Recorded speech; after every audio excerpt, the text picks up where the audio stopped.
இறைவா நீயே அனைத்தும். அன்புடன் அகத்திய மாமுனிவர் உரைத்த ஐப்பசி மாத அறிவியல் ரகசியங்கள்.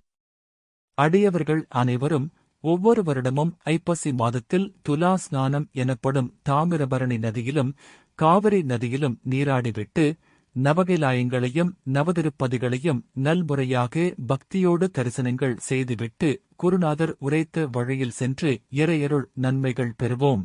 அக்டோபர் 19, 2022 நவமி திதி ஆயில்ய நட்சத்திரம் அன்று குருநாதர் அகத்திய பெருமான் இட்ட உத்தரவு.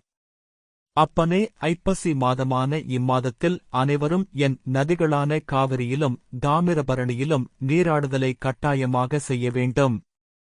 இதை யான் அறிவியல் பூர்வமாகவே எடுத்துரைக்கின்றேன். ஐப்பசி மாதத்தில் துரு எனப்படும் நட்சத்திரம் அதை கோள் என்று கூட வைத்துக் கொள்ளலாம். நட்சத்திரமானது இவ்வூமியை நெருங்கி இம்மாதத்தில் பிரகாசிக்கும். சூரியனும் சந்திரனும் கீழ்நோக்கி பயணிக்கும். மேலிருந்து கிடைக்கும் நல் சக்திகளை துரு கோளானது தடுத்துவிடும். மேலிருந்து கிரகங்கள் மற்றும் நட்சத்திரங்கள் மூலம் கிடைக்கின்ற நன்மை தரக்கூடிய ஒளியை துரு கோளானது உள்வாங்கி தீயதை பிரதிபலிக்கும். தீய ஒளியானது மனிதர்கள் உடம்பில் படும் பொழுது நோய் நொடிகள் இறைப்பலன்கள் கிட்டாமல் போவது போன்ற பலன்கள் ஏற்படும். இவற்றில் இருந்து மனிதர்களை காக்கவே யான் காவேரி நதியை யான் உருவாக்கினேன். தாமிரபரணி நதியையும் உருவாக்கினேன். இதை யான் அறிவியல் ரீதியாகவே உருவாக்கியுள்ளேன். இவ்வுலகமானது அழிவை நோக்கியே செல்கின்றது. அநியாயங்களும் அக்கிரமங்களும் பெருகும் மனிதகுலம் எண்ணிலடங்கா துன்பத்திற்கு ஆளாவார்கள். நல்லோர்களையாவது யான் காப்பாற்ற வேண்டியே யான் வாக்குகளாக செப்புகின்றேன். தீய ஒளியில் இருந்து உங்களை காப்பாற்றிக் கொள்ள கட்டாயமாக காவிரியிலும் தாமிரபரணியும் நீராட வேண்டும். நவகிரகங்களின் ஒளியும் இம்மாதத்தில் கதிர்வீச்சாக அதிகமாக இருக்கும். அதை மனிதர்களுக்கு நல்ல முறையில் பயன்படுத்திக் கொள்ளவே யான் நவகைலாயங்களையும் நவதிருப்பதிகளையும் யானே உருவாக்கினேன்.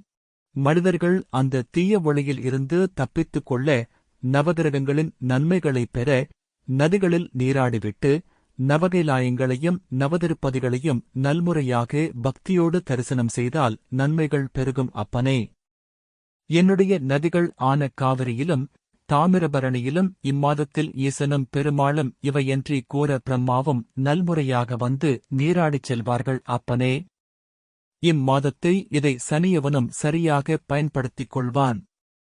இம்மாதத்தில் சனியவன் ஆதிக்கமும் சற்று அதிகமாக இருக்கும். அவந்தனுடைய சக்திகள் மிகுந்து காணப்படும். சனியவன் என்பவன் நேர்மையுடனும் உண்மையான பக்தியுடன் நல் ஒழுக்கத்தோடு இருப்பவர்களுக்கு வாரி தருவான். தீய செயல்களில் ஈடுபடுபவர்களுக்கு இம்மாதத்தில் அவன்தன் தக்க தண்டனையும் வழங்குவான். வரும் காலங்கள் அழிவு காலங்கள்.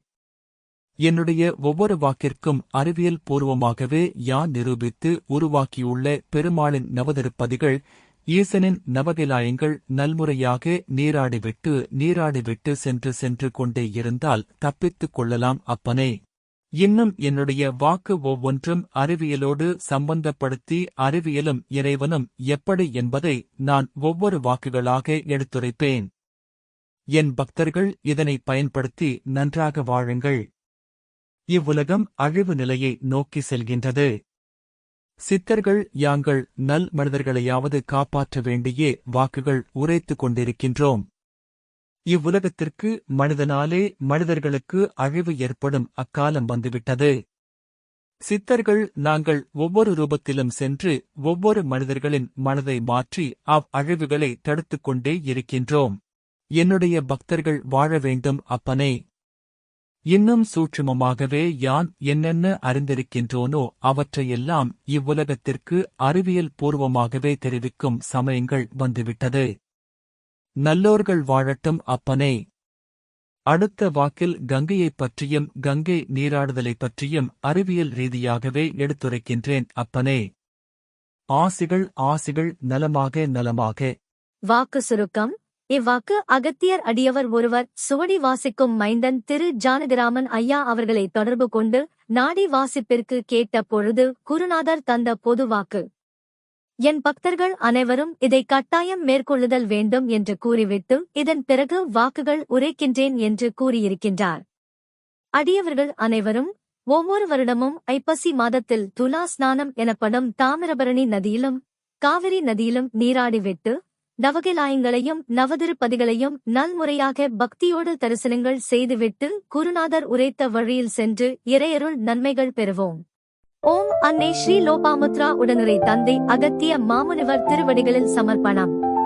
சர்வம் சிவார்ப்பணம்.